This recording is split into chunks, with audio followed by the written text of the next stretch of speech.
Let's have fun. Hello, everybody. Welcome along to this live stream, Light and Land live stream with 4 hardcore Light and Landers. Myself, Damien, Tom, and Astrid. We're dotted around the country. We're dotted around Europe. We're running late. That's completely my fault, everybody. Sorry about that. Covering for one of you there, but we won't say who. But tonight is a total geek out. All right, let's make no bones about it. All right, often we talk about locations, we talk about wonderful artistic things that we do, but fundamentally you need a camera at some point. You need some gear at some point. And I think what we'll find throughout the course of this evening is that the gear is very important. Our relationship to the gear is important. And how we use it is super important to how we create our art, so to speak, as well. So, albeit a total geek out, it is also hopefully instructive as well. As usual, let us know where you're watching in from, and I'll share that up on the screen. Barbara's in Bucks, as ever. And Jez is with us. And yes, Jane, it is wet and soggy down in Poole, isn't it? Dorset is a bit wet and soggy tonight. So Astrid's actually in Germany. Astrid, what's it like over there at the moment? It started snowing. Ooh. Not in the lowlands here, but it's pretty cold. It's about 2 degrees or so. Okay, fresh. Well, that sounds fun. And I've handpicked this panel tonight because between us, we've tried, used, bought, sold about 3 million cameras, and 2.999 million of those have gone through the hands of Damien de Mulder. Damien, welcome along. Hi, Sam. Hi, everybody. It's nice to see you. We're going to be back on in December, aren't we? Doing a bit of a live stream about a couple of your upcoming tours. Yeah. And I think it's interesting because all of us use quite different gear, and we've got a bit of a mix of that. So I do my usual preamble here, but what I'm going to say tonight is we're going to talk about some of the gear that we all currently use, and a couple of pictures I've got from everybody using that gear. And we're going to talk about some of the gear we've had, some of the gear we've started on, and some of the gear we regret not having or selling. One of Damien's is now worth about $5,000, but we'll come to that later.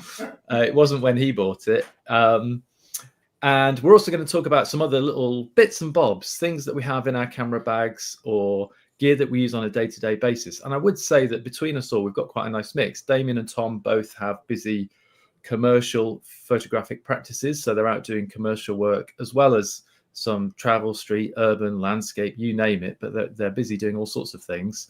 And obviously Astrid and myself are more in the landscape side of things, probably more heavily, albeit I do quite a lot of videography work nowadays as well. So I think between us all, you'll hear a bit of a mix of what we use and why. And just before we jump into that, Rachel, you're winning the prize today for most exotic location. There was someone from Essex. Yes, there was. Maybe you haven't. Trumps everything. Maybe, well, a difficult word there, Damien. Yeah, and maybe you misheard the exotic bit, but Rachel is in Morocco, and you win, Rachel. Okay, every week we have a prize to who's come the furthest, and yeah, she's got sunshine. I mean, you can't argue with that, can you? Now, believe it or not, usually I have a plan for these evenings, and I've put my slides together and I liaise with the person on the other call, and they know the plan as well. Tonight, only I know the plan. So this may be like a sort of hand grenade into the organizational end of things. But let's just rock and roll and see what happens. As ever, if you have any questions, do pop them in the comments box. If you're watching on Facebook or YouTube, you can add a comment. Or if you just want to reminisce about some bit of gear that we're talking about, or any questions, non-US election related, we're happy to take them, basically. Right, so let's kick off with, and this is going to be a surprise to me as well, because it's been a little bit of a moment since I organized this, current gear. All right, we're going to go around the group, we're going to talk about current gear, and we're going to show a couple of pictures of that gear being used. And first up, you, sir, Damien, we're going to the Gear King. Now, why do I call it gear king, because for the last 20 few years, Damien has been the go-to man for manufacturers, for magazines, for websites to talk about equipment, to get instruction from the manufacturers, to get advice, and bloody blah. So he's been there, he's done it, he's had every single camera in his hand at some point. But let's talk about what you use as of right now, Damien. This little cheeky monkey here, this S5 II. Yeah. Tell me more. Here it is, in fact. Yeah. It's just really easy to use and really comfortable. And I know the menu system inside out because I've been using these cameras for since the G1 came out, so it's quite a long time. And I just know my way around it. I've got there's a high resolution version called the S1R, which I use if I need lots of pixels. But this one's more than enough for most things. And it's got a high resolution mode, so you can get 100 million pixels out of it if you really, really want to. But it's quick. That's the main thing for my street stuff. It responds really quickly. It's got a great touch screen and a touch shutter. Lots of cameras have got them now. You touch the screen where you want the focus to be, and like in this shot here, I just touched the person's head and it focused and shot at the same time. And I find that I'm hard pressed to find another camera that will focus and shoot quite as easily as that. I've got a small version as well. This is the G100. Sorry, that way, which is micro four thirds. This is the S5's full frame. But these are cameras I just love for street photography. Great color, easy to use, nice raw files. Yeah, I was going to ask you about the micro four thirds thing, because we talked about that when we had a chat about Berlin, and I know for the past few years you have used a lot of micro four thirds stuff like the on the Panasonic side of things as well, and they are so much smaller, just form factor wise, aren't they, to handle if you're out and about in the street. Yeah, they're brilliant. Yeah, this is micro four thirds camera here. It hasn't got a lens on, but it looks like a compact camera, and actually it's smaller than most compact cameras. Here's a compact camera next to it. I didn't prepare these; they just happened to be on my desk. But it's an interchangeable lens system, so you can put a 100 to 400 mil lens on that, which gives you the equivalent of 800 millimeters on a tiny camera. Work from home, like the back cap of the lens. Yeah. Exactly. Yeah, so yeah, I really like the small light ones. You can just put them in your pocket. But even this full frame S5 Mark II is small and it fits in the pocket of my coat for street stuff. And the lenses go in the other pocket, and you don't have to carry a bag, which I value. Well, you've got this Star Trails as well. This is with the S5. So is that with the 1.4 on there, or is that with something else on there?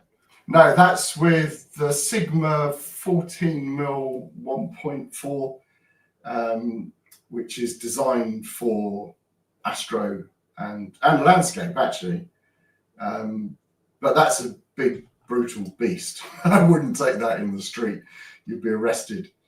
But it's lovely and wide. But the key thing is it's very fast. It's a 1.4 14mm. So it's brilliant for astro because you don't have to have a long exposure. You don't have to put the ISO up right up.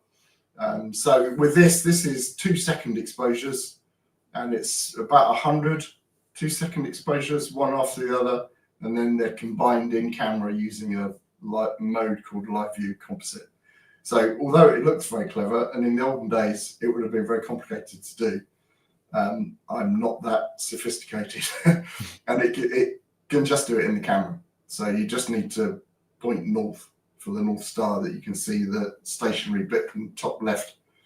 Aim there and let it do its thing, and you see the picture building up on the back screen as well. So you're not even having to be clever about timing. You can just watch it, and when it looks pretty, you can press stop. Or when you run out of patience, just me. This was about half an hour, which is the full extent of my patience on a cold night. Yeah, I was going to say things are getting cold by that point, aren't they? Fingers, etc. we mentioned, or I mentioned, that you do a fair amount of commercial work as well, and that can cover all manner of things, you know, as we know from sort of advertising or promotional things or whatever it is. So this looks pretty flash. I mean, I know this is generally how Light and Land leaders travel to workshops. Here's Ed. He knows that. That's how he usually rolls. But so, can I ask, was this with the GX9, Damien? Is that right? No, this is with the S5 Mark II. Oh, this was the S5 Mark II. Okay. Yeah. Do you ever get any? Do you ever get any scenario where, because that's quite a small camera, and I know size isn't everything, but sometimes people expect you to rock up with like 8 bags full of gear. Tom will know this from commercial stuff, and you kind of get the odd funny look if you haven't got, you know, huge kit and huge lights and assistants and all the rest of it. Yeah. Or are you kind of past that with your clients? Actually, with this client, I am past it. This was the client is the aircraft owner, and I did some pictures with him before of this plane, which is a tiny little pencil thing, and they've got a bigger one. And we went with loads of gear and monitors and flashes and all sorts of things, and we flew around and took pictures out the window and of the pilots and that sort of stuff. This was an open day at Southend, the Jet Centre at Southend Airport.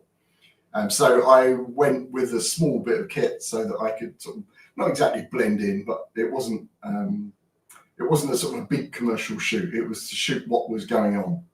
And then his plane came in a bit unexpectedly, so we got them to move it round in front of the control tower, and Rolls-Royce and Ferrari were there, so we got them to bring the cars in, and it just kind of worked out nicely.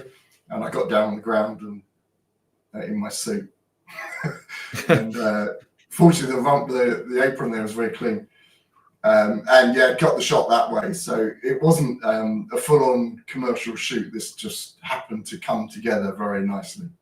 The helicopter in the background wasn't just quite there, I have to admit. I did reposition it slightly In post. Yeah. There was a whole lot of rubbish in the background as well that I got rid of. This was the commercial shoot day where we took lots of lights and loads of gear. You can't fit much gear on those planes because I'd rather fly Ryanair, frankly, because you get more legroom. So yeah, it's quite cramped. So we took lots of gear for this kind of a shot. The day we shot these, yeah. So with that S5 II, are you using lights off camera? Do you run anything through camera, or is it? Yeah, just it's all off camera. It's always off the camera, really, for most stuff. Sometimes you want something on the camera for a little pop of fill or something, or to get a little glint in someone's eyes if they haven't got one.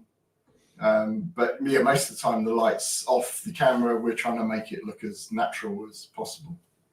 Yeah. Well, I can safely say I'm not generally traveling by private jet, apart from when I do the Light and Land gigs, obviously, which is... we all do that, don't we? Yeah. Well, Astrid's she's squirming in her seat, bearing in mind what the requests that might be coming her way. Okay, cool. Well, that's kind of Damien's current gear ticked off. I'm going to keep us rolling along for time purposes because we've got a bit to get through. I want to give everyone a fair crack of the whip, so to speak. So you can see that he favors quite light things, and we might come back to that later. But even with that, minimalist kind of setup, he's running a very busy professional outfit and commercial outfit and everything else. So let's keep going though. Let's jump to Astrid. This is when we'll find out if the ticker along the bottom kind of ties in with the slides, which it may or may not. We'll find out. Astrid, you are rocking a Canon R5 with a 24-105mm lens, plus the occasional Sony RX100 V2, 7. I mean, who knows? 7. It's all the same. It's all the same Roman numerals to me. Tell me more, and then I'll show a couple of images. Why and how did you end up on the R5? Had you been on Canon previous to this jump? Yes. So my first serious camera was a Canon, and I had a number of them for many years. I then switched to a 4/3 system. Excuse me, but I never really got warm with it, I must say, and eventually jumped through a few hoops and ended up again with the Canon. I'm familiar with the menu. It sits well in my hand. Excuse me, I'm actually suffering from a cold. That's not a Damien. I'm just holding Damien back from your 4/3 insults, but just hold fire, Damien. You'll have your chance. Yeah. So and it's just the most convenient one for what I need to do. And on occasion, I use the small Sony RX100 version 7, which fits in a pocket. Excuse me. It's got all filter sets and everything. So that's the one. If I need to travel light or do some sort of street work, then that's the one I go to. Otherwise, it's the R5 for me. So I come back to Canon, and it feels just comfortable again. It does all I needed to do. I've got another lens, 100 to 400, for those few occasions when I feel I need that. But that's what I need. And whenever I have the urge of buying something else, I think, will it make me a better photographer? And then the answer decides whether I buy something or not. And the manufacturer's little devil sitting on your shoulder say, well, maybe, keep the economy rolling. So Astrid, can I ask, this obviously is a multiple, or is it? I'm about to say it's multiple exposure image. Multiple exposure, yeah. Are you using the R5 to do that in camera, or are you doing that after the fact? Yes, this one was in camera, but sometimes I do it in post. When I switched to the 4/3, that was all great, and at that point I had a project, and I needed to be able to have some serious pixels for printing something 5 meters wide, and that camera didn't do it. So I switched to a Sony, in fact, a large Sony, not even considering that some big brand might not principally do multiple exposures and that kind of stuff. And when I found out, I thought, okay, I'm sorry. So I had to go back, and back to the Canon I went. So it does all this stuff. I love doing this kind of using these kind of techniques, and it does it. So Astrid, sorry, can I ask? I know you were in the Lake District last week doing a tour for Light and Land with Phil and our lovely guests. Did you have your 100 to 400 with you as well, or did you just solely go with your 24 to 105? No, I had both lenses. Yeah, and how often did that 100 to 400 come out the bag? It came out for things like ICM and the like. So when they come in useful, the long lenses. So it came out a couple of times, and also across the lakes, picking out stuff. So the colors were kind of a little challenged. The weather was a little challenged. Let's put it like that. All over the country, I believe, and so picking out details and stuff from a distance. So I had both lenses. Yeah. And the RX1. This is this little chap or chapette here, whichever way you're leaning. That looks neat, doesn't it? Bear with me, Damien. When does that RX come out? Do you have that with you as a backup, like a second body? Yes. I usually have it with me as a second body. When I do recce's, for example, that would always be in the bag when I don't take the big gear, because I'm not intending to make pictures for myself, but I have to have it, and it's a great camera.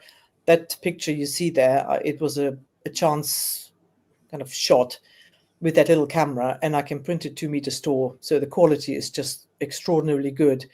And as I said, it's got a little filter system from a third party, and that means I've got everything I need, all the grads and what have you, and so it's a complete little setup, and it fits in each pocket. In not each pocket, but it fits in a pocket and a little bag. So I then don't need to have a big camera bag with me if I have that. Yeah. So it's. I just didn't ask a question. To know that you have something that's capable of getting the shot. Tom. No, I just wanted to, because Damien had mentioned about how quick and reactive his camera was, and you just touch and focus and shoot. Is the RX100 fairly quick for your street photography? It's fairly quick. It's also got the touchscreen shutter, which I hardly ever use, but I use it, for example, as well for like panning with stuff, and when you need to be able to press the button at the right moment and all that. So I find it very, very good, quick enough, and it's got all the features that I could think of. It's got the lens range. It's a compact camera. It's not a interchangeable lens camera, but great to have in the bag. So I've never found it wanting. Cool. Okay, I'm going to keep us rolling, and actually it's me next, and there is a method to this. Don't worry, Tom, I'm coming to you. It's not your punishment for being last on the email. Okay, so this might be weird. I might have to talk to myself a little bit here. I mean, maybe I'm doing that sometimes anyway. Okay, so this is me. I have two main things to talk about here, which is my beautiful Fuji GFX 50R, which is an absolute brick of a thing, absolutely contrary to Damien's method of working. And I think, these days, actually, these are quite cheap. You can pick them up secondhand for a couple of grand, which I know is a lot of money, but not in the grand scheme of camera costs. And I think you get excellent image quality for it. But like I say, it is big, but I think there's something I quite like about that bigger form factor. It sort of slows me down a little bit if I'm doing my own landscape work. And actually it's not heavy, although it's big to handle. It's not a heavy camera, and the lenses aren't massively heavy either. So I usually just carry the 35 to 70 and the 100 to 200, which does basically leave me that gap in the middle, which is obviously where all the good pictures are. But I do enjoy using it, I must say that. And I've not always been a Fujier, only in the last two or 3 years, actually, I've been Fujiing. And I've got a couple of black and white images to show you from here because my eyes appear to have gone fully black and white in the last couple of years. But I really like the fact that this camera, I think everything can do black and white, don't get me wrong, but I seem to just work with it in black and white really well. Like a lot of the digital cameras, you can choose the monochrome, the red, yellow, green filters, whatever. But there's also the Fuji A-Cross and all the other film simulations that are on there, which although I only use when I'm in the field to see, it does help me see it when I'm there. And then maybe I'll edit towards that afterwards. So this is a very sort of low contrast sort of a scene, which I find it has very subtle tones on, that GFX 50R. And this is obviously a bit more high contrast. These are both fairly local to me. This is in Dorset. The last one was in Cornwall. And yeah, I just find it's got everything. It's got plenty of megapixels. It's got plenty of latitude. You can pull stuff around in the files. And like I say, I just physically enjoy using it because it does tend to slow me down a little bit. And the other Fuji go on, Damien. If you ask me which camera manufacturer has got the best color, I would say Fuji. Damien, which camera? Yeah. And there you are, throwing it all away. Throwing it all. Artistic black and white. Yeah, I know, it's terrible, isn't it? You know what though? I actually, I'm not sure whether they've got the best color. Maybe, I mean, maybe it's just how I've gone in the last couple of years. I think, yeah, I'm not sure. I still think Canon do actually, but anyway, that's another conversation for another day. But it's interesting. Yeah, I just seem to have gone fully black and white because actually, what I'm going to talk about next, excellent segue, is the other little camera that I use. Well, the little camera that I use, which is the Fuji X100. 6 or V1, however you want to call it. I had an old X100V. I trashed it, and Fuji very kindly it gave me a V1 in exchange, which is lovely. And this actually has been the thing that I've used more often than not in the last couple of years because it's super light. And like the guys have been saying, there's occasions for that. And some of you who know me will know I spend a lot of time in the mountains, specifically in the Dolomites, because of my partner, and kind of we're over there quite a lot. And what I find great about the X100 is it's got this digital zoom, which sounds like something to say from 1999, but you can flick through from 35 to 50 to 70, and all it's doing is affecting the JPEG, of course, but it allows you to frame as if I'm shooting at 70mm or as if I'm shooting at 50mm. and it's okay, that's only the JPEG, but if you shoot JPEG and RAW, when you import the photos, you get that image as you framed it at the time. So there's enough megapixels in there now as well that if you are just cropping down to the 70mm frame that you took in the RAW, you can still have enough megapixels there to make a good size print. And if, like on this trip, where there's a couple of images, you can see this is actually one that I framed at the 70mm version, got the JPEG at this of this, and got the full RAW, which shows the whole image. But that JPEG allows me to go back in and make the crop that I framed up at the time. And there's still about 25, 26 megapixels worth of data there at that far end, which is really great. And you can, I was walking 8, 10, 12 miles a day, snow up and down 500, 800 meters. You don't want to be carrying a GFX 50R and 2 lenses. I'm not that strong. So I just throw that X100V over my shoulder and it can basically do everything, actually. And more often than not, the GFX is staying at home these days. But the third one I wanted to say, and then I'll shut up, and I know a lot of us would say this as well, is my phone. It really has in the last couple of years been something that I use quite a lot. The last book I did was all stuff that I shot off my phone. And Astrid mentioned the multiple exposure thing that she does with the camera. I've never had any joy using in-camera multiple exposure stuff. I just kind of want to go and bash it on a rock. It gets me very frustrated. And also I think because of how I layer stuff up later on, but like all my Dolomite dreamscapes, all the stuff that I did, that was the last book I did, that was all done on my phone. And I recently have done some stuff in the last few weeks in Italy as well, which is more autumnal. And again, this is all done on my phone. It's all multiple exposure stuff. And I tend to just shoot lots of stuff in the day, different things, textures, leaves, rocks, water, trees, whatever. And then in the evening on the same phone, I go back in, I use Snapseed, and I start to just layer stuff up. I don't use any filters, anything like that. It's all images and different layers. But I do find the phone now is excellent, especially if we're out doing tours and recce's and we're with guests and clients. Once you get your tripod out, it's a bit of a performance. You're really there to help them. But having your phone there is just great to, everyone knows what a phone is. Don't know why I'm showing it. But it's great to do just a quick snapshot, and you can show somebody, what you were thinking, and you can shoot it on RAW, and you can still have a good image from it. So anyway, that's what I'm using, and that's the reasons why. I'm going to roll on and we're giving the majority of this chat about our current gear because that's kind of most pertinent, obviously. But we're going to come to Tom. And Tom very kindly sent me a picture of his bag and everything that was in it. And he's got some nice pictures as well.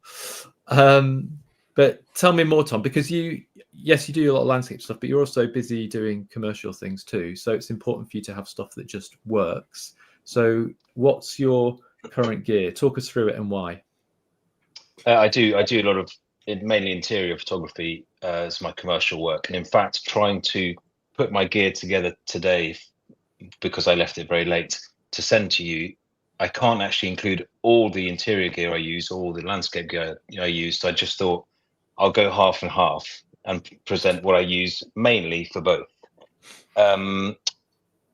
I used to have the Canon EOS 5D Mark III, and much like Astrid, once you've started down a road like Canon, it's your fingers just know where they're going, which getting those fingers to do the stuff without you having to think about it, much like driving, makes life so much easier. So when you start changing gear, even when we're helping people on light and land and they hand me their Nikon, the brain just literally slows down 50 times and has to just start figuring things out again. And I just, doing commercial stuff, that would just really frustrate me. So I'll never probably change from Canon. I've now got the R5 like Astrid, and truthfully, I much prefer the bigger, heavier 5D Mark III. It was it just fitted my hands, but everything about it was more pleasant. I'm not a huge fan of the R5, but I am a huge fan of the size of the files and the amount of latitude. I used to, like Damien was talking about, I used to have to light rooms, hide lights, maybe multiple, do one shot, turn that light off, shoot again, then blend it in Photoshop afterwards. And now you can without wanting to say it's become much easier, it has become much easier because you can just take a shot and the shadows will have information and the highlights you pull back and you shoot for the highlights. And I'm not talking about estate agent photography. These are pretty high-end places I shoot, and it's not like, oh, I'm cutting corners. You just can shoot without having to light things. Sometimes you might get a fairly dark room that might need something, but even then you can expose for a long time and the images come out very, very sharp. The new lenses for the R5 are excellent. Obviously, there's more of an investment in the R5 than there was with the 5D Mark III. And so the image I've included here, which in full honesty, I thought that's what I read in the email, send me some pictures of your gear. But like I do most things, I left it a bit late, so I read the email very quickly, including the bag, which actually was sent to me by Think Tank, and who I'm actually currently trying to get to give bags to all the Light and Land leaders because they're lovely people and they're lovely bags. And they sent me that bag, which is the 35-litre backpack, and that Think Tank bag for gear, for lots of gear, which are not, some of the stuff's not including there. For example, the tethering cables that I use for the interior shoots for clients to see the images as you shoot them. That bag just seems to fit everything, and it's extremely light before you put anything in it. But the way the backpack's built and all of Think Tank gear's just so well done for fit and comfort and support. So if you did want to do your Dolomites walk 10, 12 miles with your Fuji and all the heavy lenses, that would be the kind of bag you might want. Yeah. If only they supplied stronger legs. Yes. You can get that. It's just a strange look. The other thing that I've mentioned this to Ed, who I know is watching this, and I know he's probably got his bingo card out for this, but the Hoodman lens, which is on the right-hand side of the image with the gear, I find the most useful piece of gear particularly for the landscapes, not for my commercial work, but for the landscape photography. And I've said this to every single Light and Land client we've had because I'm a big fan of them. There's a Hoodman lens, which is the expensive one, or the cheap one that I've got right there. There we go, Ed's one. And it's not insider dealing, by the way. I hadn't planned this. But that Hoodman lens, you take your shot, you're out with or without the group, and it's maybe very bright or very dark, whatever, but just being able to look at the back of your camera and the image you've taken. There's a thing that Charlie has always talked about looking around the frame and making sure everything's should be in it. And that just helps me, and it's helped the people I've told about using it, to really just get to look at that image. Your eyes aren't seeing anything else. You're right in, it's magnified, and it's backlit, so it looks probably better than it will do afterwards, but it just gives you a real kind of point of focus. So it's a very good thing. On the gear front, on the R5, it's small, it's light, and my fingers know how to get around it, but I much prefer the heavier 5D Mark III. This was an image. Yeah, sorry, you go. No, sorry. I was just no, it's okay, Tom. I was just going to ask, when you're out doing the landscape stuff, because obviously the commercial thing is something separate. What if you're going out, say, with Ed, and you've got your bingo cards together, and off you're out to play photography and bingo in the evening, one would assume. What would you normally take with you? Just the 24-70, 70-200, or are you sticking that wide angle in as well? No, tend to be 24-70 and then 70-200. The 70-200 is my favorite lens of all time. It seems to just cover so many areas, and the quality's just amazing. I don't take that much gear out, partly because I hate the faff of too much gear, and I sense I might actually be a bit of a foil here to you three, because I'm not a huge gear person. I like what I've got, and I've got what I like, and I tend not to expand too much. I got hugely jealous when I saw one of our clients with his GFX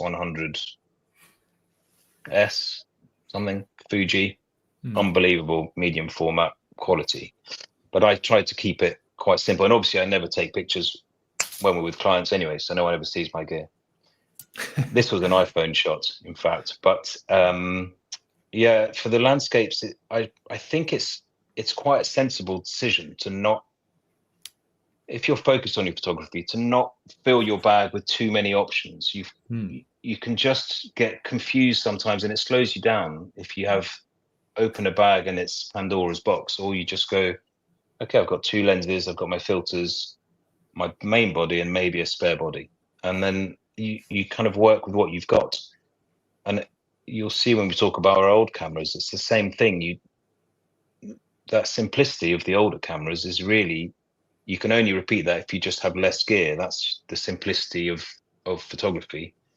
And it's so easy to get confused with all the gear and the options and the menus and stuff, that less seems to be a better approach in my very simple mind. I don't need too much information. No, I think, I think we will have all seen that, less is more. With there can be confusion when there's way too many options to have. So just actually, I'm going to move to the older cameras in a moment. Just some nice Dolomite stuff here from Tom, which is nice, isn't it? But there's been a question, and this also covers Tom's face, which is obviously great for everyone watching. What magnification is Tom's Hoodman? I knew I'd ask because I knew he wouldn't know. He's gonna research 20. that. 20. He's just. I'll look. I haven't actually got this. All my stuff's in the in my house, and I'm out in the outhouse. He's where he belongs, apparently. Yes. I can send you that. I'm here all night. Okay, cool. Right. That's cool. That is what we're currently using, and hopefully that's of interest to people. If you've got any questions about any of the stuff we've used, other than magnification related questions, please do let us know, and we will endeavor to answer them with the common sense we've displayed so far. First camera, that's the next question we're going to ask. And Tom, you're not getting away with it that easy, my friend. I'm keeping you up next because look at this. Look at this thing. This is, I don't know if this is your exact one, but this is the model. So did they have these in the 50s, Tom? Yes. Actually, I think the cameras came out in 1960, didn't it? So no, they didn't. 57. I was going to say 57. Yeah. I think that might be the magnification of the Hoodman. The story behind this is that my grandmother gave me this camera. I'm not the person that says that I started on my box Brownie, because I never had one. No one ever gave me one. But my grandmother gave me this on advice from a well-known landscape photographer, and she gave it to me without having a clue what she was doing. She was just told to give it to me, and I used it. And I never had anything else but this and the 50mm lens that came with it. And it was only later on, a few years later, that someone said, "Oh wow, you've got the built-in metering system." And I'd assumed that all cameras like this would have had that. And they said, no, that this is why this camera was so special, because it kind of introduced the lens metering to the mass market. And that's why it had been recommended to me, because as a gift to me, because it suddenly made photography that much easier, or certainly trying to get your exposure right much easier. And it just had the needle that went. I don't have it anymore, sadly. I don't even know if I sold it. I think it just one of those things that vanishes like socks in tumble dryers. Maybe it's the tumble dryer, but it's just got the simple needle that goes to the middle, and you had to play with either, if it was a bright day, with pushing the needle past the middle or beyond. So it was just using your logic a little bit, and very gimmick free, like a lot of these old cameras were.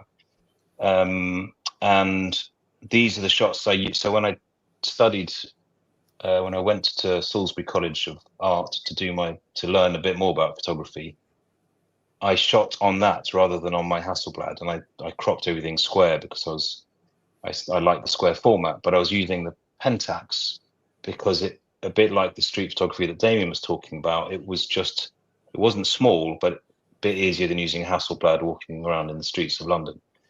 So, and it was solid and it was well made, a bit like why I think I like my Canon 5D Mark III more, and just a fairly simple process. So I'm forever grateful to my grandmother, and it had a depth of field preview button, which I think was fairly original in those days also. Cool. Well, great That's image. a cracking picture. Yeah, we love that. Brilliant. We love that. You should never have given it up, Tom. I know, it's been downhill ever since. That's Covent Garden. It's cracking. Yeah, we love that. There's that metering for you. All right, let's keep it rolling. 2 in a row there, Tom, question wise. Thank you. Damien, look at this. Tell me more. I must admit, I don't know this. I'm sorry. What? I know. Where have I'm sorry. you been, Sam? Well, probably this just. Yeah, I won't say. Carry on. Alive in the real world. My very, very first camera was a Kodak Brownie 127 that my mother gave me when she moved to 110 film, which she thought was amazing because it was new, and it wasn't. It was rubbish. And then I got a Konica Pop, which was a 35mm compact camera in blue. Very, very cool, which I still have. But this was my first real camera. My brother gave it to me. Chinon was a Dixon's own brand, or they were exclusive importers of Chinon at the time. So it was very basic SLR with a traffic light system of exposure metering inside. So you could always see whether you're under or over, but it never told you just by quite how much. You had to keep turning the aperture ring or the shutter speed dial until it went green. But yeah, I loved it. And I used it for quite a long time. When I went to college, I bought a Ricoh KR10 Super and gave this to my mother, who I don't think she ever used it. But she kept it, and then I managed to reclaim it in recent years. So this isn't your mother. This is Tina Turner. I just point that That's out. right. This is Tina Turnover. Yeah, in those days you could take your lens off and put it in one pocket and put your camera in the other pocket and walk into a concert. This was at Wembley Arena, the Tina Turner's Breaker Every Rule tour, which I think was 1980 something or other. And she was supported by Robert Cray, and we were right at the front. And I had a 135 lens. This Robert Cray himself, look.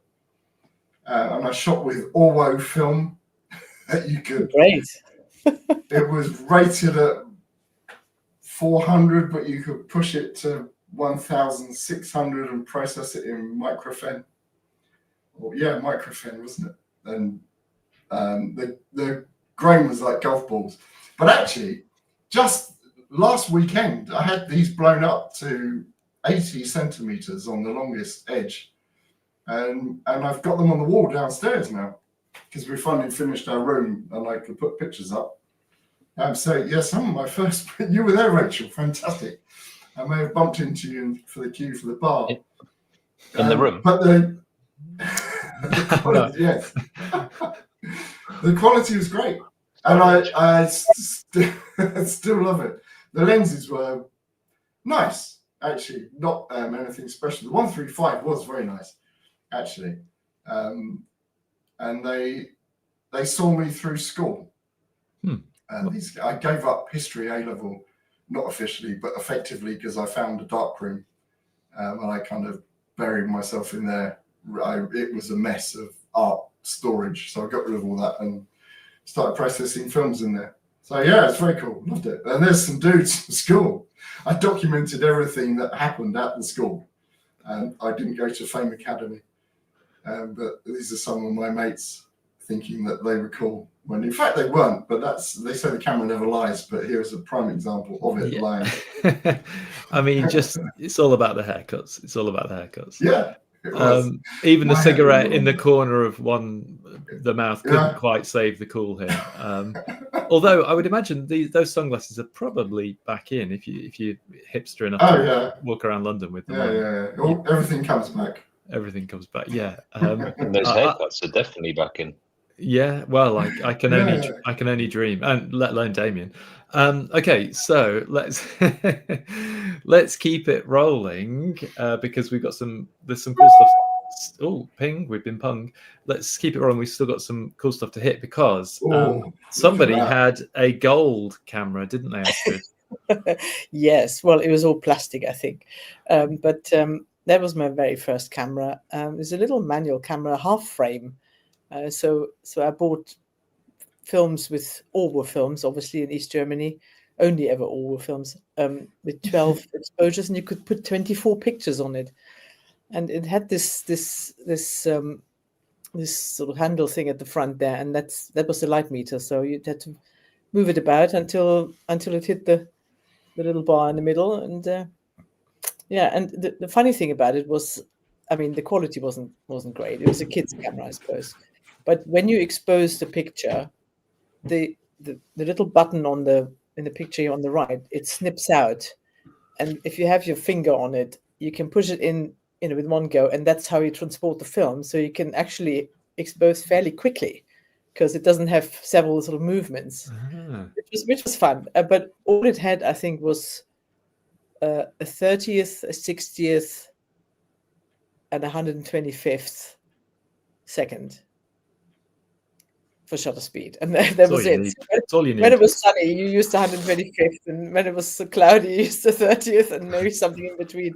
That was about it. But it was just, and I wish I kept it because it's just for sentiment. But that was sort of it was more like a toy camera. The first series camera was a Canon EOS 10D, much later, obviously. But this sort of given by my grandfather, East German, Penti 2 it was called. Pentagon Dresden, obviously, that they made this stuff. Yeah, that was it. It looks pretty cool. I mean, gold, you can't argue with that. It's kind of where it ends, but okay, I'll roll this on because it's my go, and I'm going to sort of shame you all because showing my age, my first camera had not only an inbuilt zoom lens, but it also had an LCD display, and here it is. This is my first camera, and I'm sure that just shows how obviously incredibly young I am compared to the rest of the panel today. But this was great because I didn't have to do anything, even have flash. You just switch it on and, power zoom in and out. And that was that. But I remember 35mm film. So I'm not, it wasn't digital. Don't get me wrong. I'm not that young. But I remember getting the film. What I really remember, actually, I'm sure we've all been there, done that, is especially on 35mm when you've got so many frames, 36 or whatever it is. You've been on holiday and you've got like 8 frames left. So you just basically take a load of rubbish at home, don't you, to finish the roll-off so that you can go and get it developed. So the last 8 frames are always just, the garden or your mum cooking or something like that. So that's what I remember. My first proper camera was a Canon 500D, as it were. But this little thing did its job for me. Anyway, our next question is seller's regret. Are there any models that we wish, or cameras we've had that we wish we'd never sold? And the answer is yes. And I'm going to go first on this. And there I am. Don't I look happy? How handsome. And the camera's not bad either. Ba-boom-ch. That Hasselblad was gorgeous. And in a weak moment, I sold it and the 3 lenses that I had for it. And I should probably have kept it, but it funded some other photographic endeavors that were happening at the time. But you will have all probably had or seen or been near a Hasselblad 500 when it's activated. And there's a certain sort of ka-chunk. It's just the press of the shutter is a sensory experience which you cannot find on any other camera. And I love shooting square, so it kind of made sense for me. But that was also heavy. That made the GFX feel like a feather. Plus, it's just so ridiculously expensive to process film, to buy film. Now it doesn't make any sense, especially if you're doing it for any sort of, commercial endeavor. It just doesn't make any sense at all. Anyway, but that's the one I wish I'd kept because they gradually have crept up and up and up and up in price. We're going to come to you, Yeah, we're going to come to you, Damien, because yours has crept up the most in a minute. Astrid, you mentioned, and I'm just going to roll past it for time reasons. You mentioned you wish you'd never sold your Penta 2, but that's more for, nostalgic reasons. Yes. Exactly.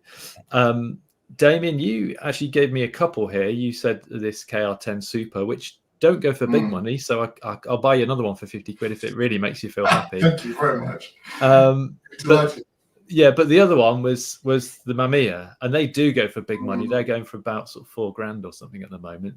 So when did you have and relinquish your Mamiya? I only sold it reasonably recently, actually. Okay. About 2 years ago, maybe.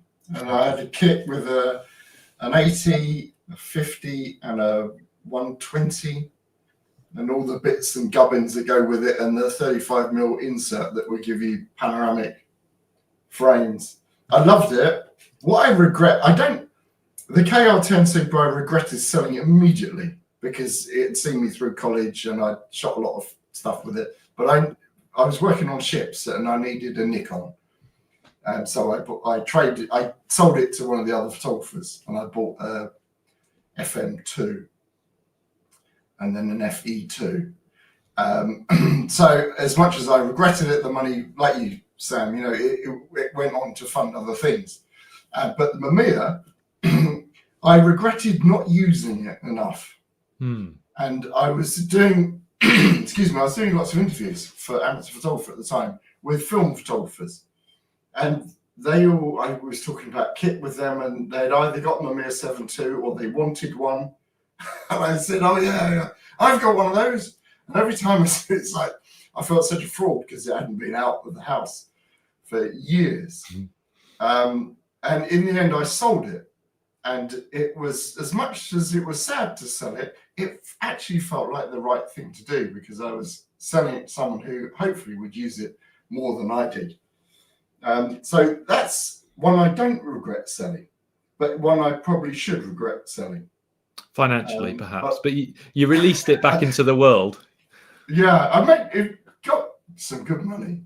I'm not, we don't need to be sordid, Damien. We don't need to be sordid. It made decent money even on eBay. So yeah, it's sad, but it wasn't the black one like this. It was a champagne color, and you'd kind of be a bit embarrassed to take it out because it wasn't cool. We'll give you a pass. Actually, Barbara has said that she had a Ricoh. Oh, well done, Barbara. Wish she'd never sold it. Barbara, as I say, jump on eBay, grab one for 50 quid. Happy days. Not the same. Tom, you also mentioned your Pentax Spotmatic, which you now actually may believe is in the washing machine. So, sellers regret or just losers regret. We'll never know. Okay, cool. That is the slide part of this evening. We're going to finish with a little bit of any other business. Quote unquote. Oh, sorry, I knocked Astrid out instead of the gear chat. Sorry, Astrid. That's me taken off the Christmas card list. Oh, that's the private jet gone, isn't it? From the Light and Land travel itinerary. You'll be on the bus. Yeah, exactly. So I asked the final question. Thank you for watching, everyone. We hope you've had a bit of fun. This has been a bit of a different session. And I enjoyed preparing it all at 7:45 this evening anyway. Let's talk about any other business. No, it wasn't you, Tom. It was me. Any other bits of gear that isn't just camera or lens related? Okay, so I've got a couple of things. You guys will all have a couple of things, but let's just work our way around the clock. So I'm going to go Astrid, Tom, Damien, then I'll finish if you want. So Astrid, anything else that you have regularly in your bag or things you want to say gear related in a couple of minutes?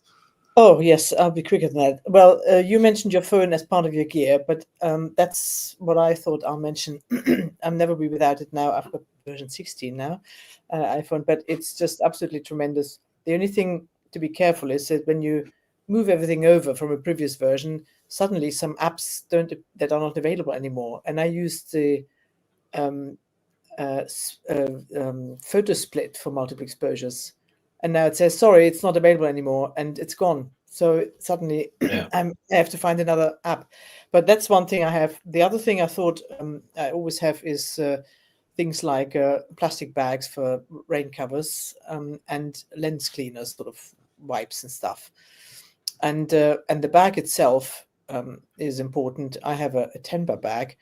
And sometimes there's this thing about women needing differently shaped and constructed bags for reasons. No, I mean, there's all sorts of bags that are supposed to be really great, and then you wear it, and it's just awful. So I found one that I think is really good, and I think that's important, that you have a really good bag that fits your needs, because without it, you just can't be bothered to take stuff, or you can't be bothered to take it off your back and what have you. So bag really important for me, covers, cleaners, and the phone. Okay, good. Tom, a couple of minutes, over to you, sir. Apart from your hoodman. Tape. I've said the hoodman. I can't. Magnification, I will get to you. Gaffer tape, I've always got it, and weirdly, I always seem to use it. Sometimes I think I just use it because I felt I should use it, so I've got it. Is this for clients, Tom? Is this for clients out in the landscape? Can be. Depends. Everyone's different with what they want. Depends what they ask for. It's not always camera help. A lot of gaffer tape in my bags, and I recently purchased this thing, which is really cool. It's a bit more for my commercial work, but it's cool. I won't be able to get the box open, but it's a flat tripod. It sits on kitchen surfaces.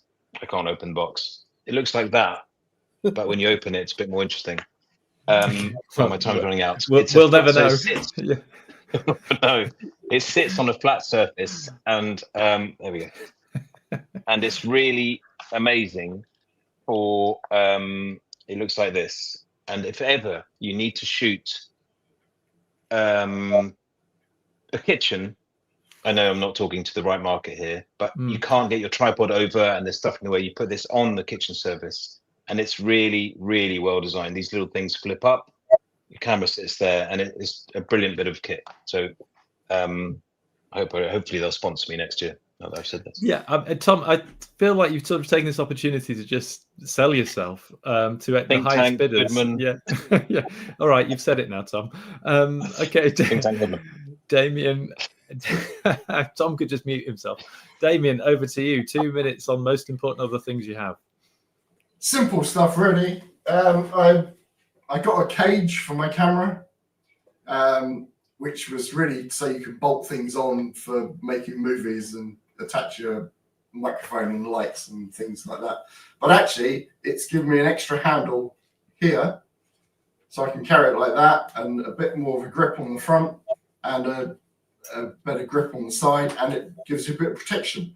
So actually, even when I'm not shooting film, I will put that on. It does make the camera a bit bigger, but the size of the camera doesn't particularly bother me. But it's lots of protection, and it just makes it comfortable if you're holding it all day, because I don't use a strap when I'm out shooting street. So it's just easier to hold.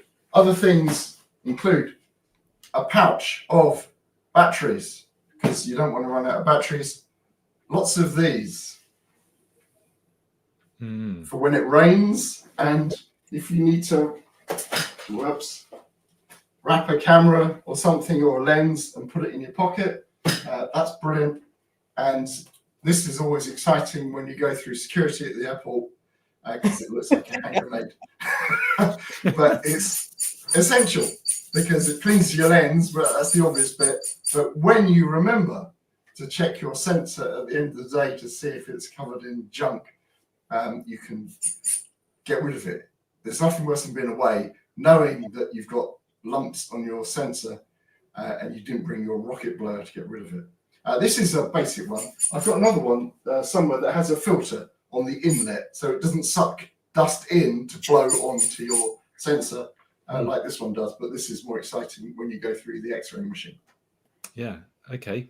Cool. No, good stuff. No, sorry, I was looking at a couple of the comments, and alarmingly, Tom, 2 people have asked what the name of that tripod is. I assume they're working with the sponsors. If you want to share that, Tom. Platypod Extreme. Platypod, yeah. Platypod. Platypod Extreme. Platypus, but platypod is very clever. It's a play on words. Yeah, it is. Yeah. Have I got 1 minute to tell you about one more thing? You have, but I didn't include that slide. But go on, hit me with it if you want. It doesn't matter. Okay. So Charlie and I were running a group in the US a few years ago, and one of the guys in the group, all we saw was this guy under this huge black shawl thing. And we asked him what it was a bit. And we said, what is this that you've got? And it's this big sheet, white on the inside and black on the outside, with a Velcro down 2 corners. The Velcro goes around the end of your lens. If I can get it to work. So that forms a tight bit over your lens, and then you put yourself underneath. I was talking about the Hoodman. This is the next level, get into the zone of landscape photography. So then you pop this over your head, as you can see by the demonstration, and then you're totally in the zone. And we said to him, does it help your photography? And this guy swore by it, to the point where he then Charlie bought one on this tour. He was so taken by it and spent the rest of that tour photographing with underneath this black cloak. And he said, actually, this whole thing about slowing down, I know people are chuckling, but slowing down to photograph, you build your own little private dark studio with your camera in it, looking at this beautiful landscape, and it has some value. So then I bought one, Charlie bought one, and this guy's still selling them, clearly to a popular group of photographers. But it is quite handy. I haven't actually used it, so it's not going to be on Ed's bingo card, but I will use it on the next Light and Land tour in Sussex, just because I've talked about it. Yeah, I've got a similar one. I think Paramount used to do with this cloth. You could use it for. It was also almost like waterproof, so you could use it, put it over your head, run the lens, the dark cloth, Yes. and it wasn't white on there. It was just black all around. But that was very handy. They are handy. They're definitely useful. Yeah, It's not very good for teaching. Yeah, they say everything comes round again. I mean, that only took 120 years, didn't it? But it came back round. I mean, joking aside, I've actually used my coat a couple of times on occasion to, because sometimes it's very bright as well. You get glare, don't you, on the back of the screen, and even with your Hoodman, just a little plug there. Hoodman, excellent loops. Tom's a big fan. Or a monitor. Or a Get monitor. yourself a little HDMI monitor. Yeah. This is an Atomos Shinobi 2. Doesn't weigh anything, and it fits in your top pocket. Damien Damien's like a magician. When they open their coats, they've just got stuff in their pockets. Yeah, everywhere. I've just got a very messy desk. Or a lot of pockets. There's an assistant. I think there's an assistant 1 foot away, just handing him stuff. Yeah. She's dressed in grey. You can't see her. On his next live stream, we're going to cut him in half. Ed has asked Tom what the magnification of his tripod is, which seems like a very bizarre question, and one I think we should leave. I'm going to just say 2 things. I'll text you. Yeah, one of which is this, which I tell everyone about, which is called a view catcher, which is a really great little tool where you can change aspect ratio and view something up and have a look at it. And people go, well, I can do that on my live view. And I say, yes, you can. And if it's raining or snowing, you've just got your camera all wet before you know if you even want to take a picture. Whereas if you whip this out your bag, you can have a good look. And before my camera comes out and goes on the tripod, I know exactly what I'm framing it up to do. And the final thing... You cut your cigars with that too, can't you? Oh, absolutely. Before I go on my private jet with a black hood over my head. Yeah. The final thing I'd like to mention is my tripod, because basically not only is it very important to have a good tripod. This is a Gitzo or Jitso or whatever you want to call it. But also this is an excellent self-defense mechanism should you find yourself attacked by an Alsatian in the south of France, which I once was. The dog was not hurt, nor was I, but we had a little tussle over my tripod, and it made for a good story, which I won't go into now because we're running over. Okay, good. That was it. That was our gear chat. Damien, thank you very much. Thank you. Thumbs up. Thanks, Tom, Sam. thank you, Tom. We'll let you know about the sponsors. And Astrid, thank you very much for joining us all the way from Germany. We'll be back in December. We've got 2 live streams in December, more details of which to follow. One of them is with Damien, though. We're going to be talking about his trips in Europe. And we're also going to be taking part in other location chats around the world. I'm being slightly vague because we just need to sort that out. But thank you for the nice comments coming in, Ian and Mike. Even though Tom didn't answer your question with any sort of authority, Mike, we appreciate you hanging around till the end. I presume that was waiting for Tom to give you the answer, which you'd so clearly asked for. But I will let you all go. Thank you so much for watching, everybody. Stay subscribed and obviously check out lightandland.co.uk. We will see you all again very soon. Goodbye for now. Good night.